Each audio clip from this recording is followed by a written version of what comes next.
All those delegates opposed say no.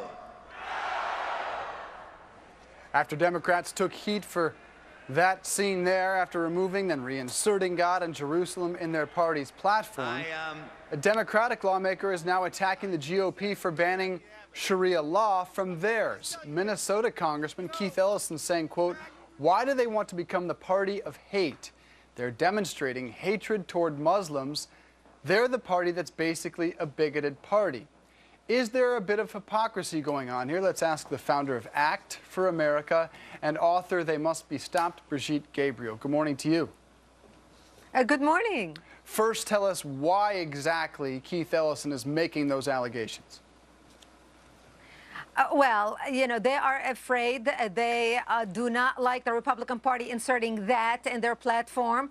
We want to protect women and children in the United States, and we want to make sure women and children are protected. So for people like Keith Ellison, who call themselves Americans, I find it very surprising that someone like him would come out against protecting women and children who will be dealt the lower hand under Sharia law. He is either a male chauvinist who wants to oppress women, or he just has another agenda.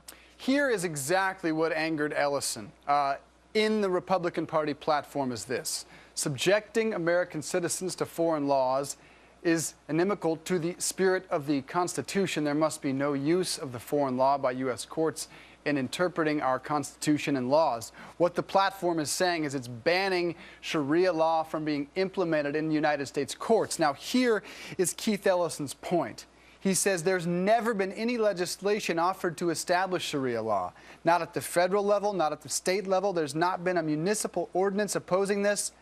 There's not been anything. So why would the Republican Party take that move to put it in their platform if there's never been any attempt? I do not know which land he has been living in, but we already have documented 51 cases of Sharia law used in the United States, in different states. The one very famous one I can share with you is the case in New Jersey last year, where a Muslim woman went to the judge asking for a protective order where her husband was raping her repeatedly and beating her up to 4 times a day. The judge told her that because her husband was a Muslim, on his belief, he did not believe he was committing a crime. To think that this was happening in the United States last year is unacceptable. No woman in America should be subjected to this. So the reason why the Republican Party inserted that in their plank is because they are seeing there's already evidence. 51 cases have been documented. That's too many. We do not want Sharia law in the United States. Right, and we've heard all about honor killings around the country as well, so it's not just those examples. You actually say it's pretty widespread, not just isolated incidents. They had no choice, you feel, the Republican Party?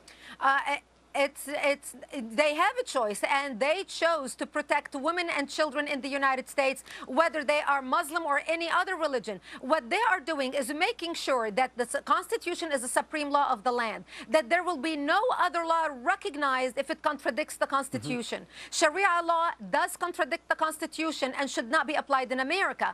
And if London or Europe is any indication, Dave, as I'm speaking to you right now, there are 85 Sharia courts operating in Britain alone.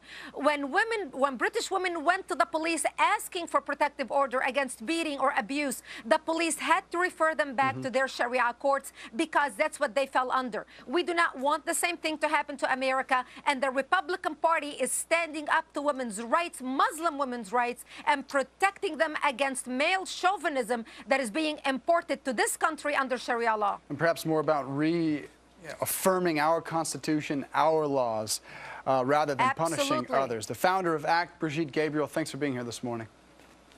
Thank you.